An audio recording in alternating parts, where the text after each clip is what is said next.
వీటెన్ news కి స్వాగతం. Tirupati YSR Congress party అధికార ప్రతినిధి భూమన కరుణాకర్ రెడ్డి మాట్లాడుతూ అలిపిరి సమీపంలో ముంతాజ్ హోటల్ నిర్మాణంకు ఇచ్చిన అనుమతులు రద్దు చేయడం స్వాగతిస్తున్నాం. సాధువులు పీఠాధిపతులు చేసిన పోరాటానికి జడిసి అనుమతులు చంద్రబాబు రద్దు చేశారు.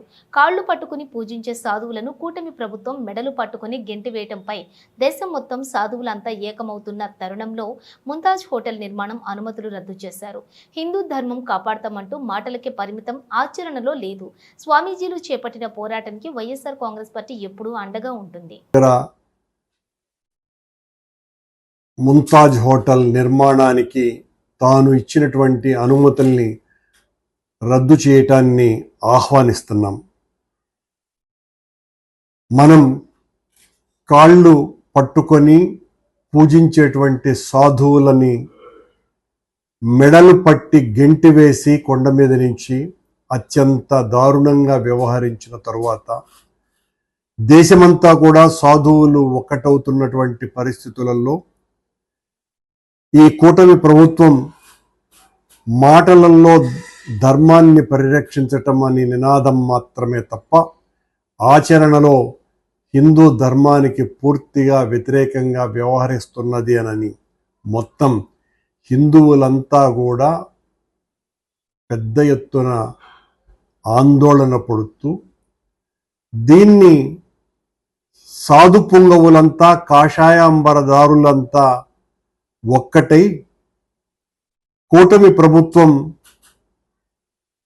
ధర్మం ముసుగులో అధర్మాన్ని పెద్ద ఎత్తున చేస్తున్నది, తిరుమల ధార్మిక క్షేత్రాన్ని అడ్డు పెట్టుకొని అని వాళ్ళు చెయ్యబోయేటువంటి కార్యాచరణను కనుగొన్నటువంటి చంద్రబాబు గారు ఈ రోజున ముంతాజ్ హోటల్ నిర్మాణానికి అనుమతులు రద్దు చేస్తానని చెప్పటం మంచి పరిణామం. సాధువులంతా పీఠాధిపతులంతా ఈ రకంగా ధర్మ పరిరక్షణ కోసమని నడుం బిగించటాన్ని వైఎస్ఆర్ కాంగ్రెస్ పార్టీ మనస్ఫూర్తిగా స్వాగతిస్తున్నది. మీరు చేసేటువంటి ధర్మ పోరాటంలో వైఎస్ఆర్ కాంగ్రెస్ పార్టీ ఎల్లవేళలా అండగా నిలుస్తుందని ముకుళిత హస్తాలతో ప్రార్థిస్తూ మీరు చేసినటువంటి ఆందోళన అజరామరమైనటువంటిది. ఇలాంటివి జరగవలసినటువంటి అవసరం ఉన్నది.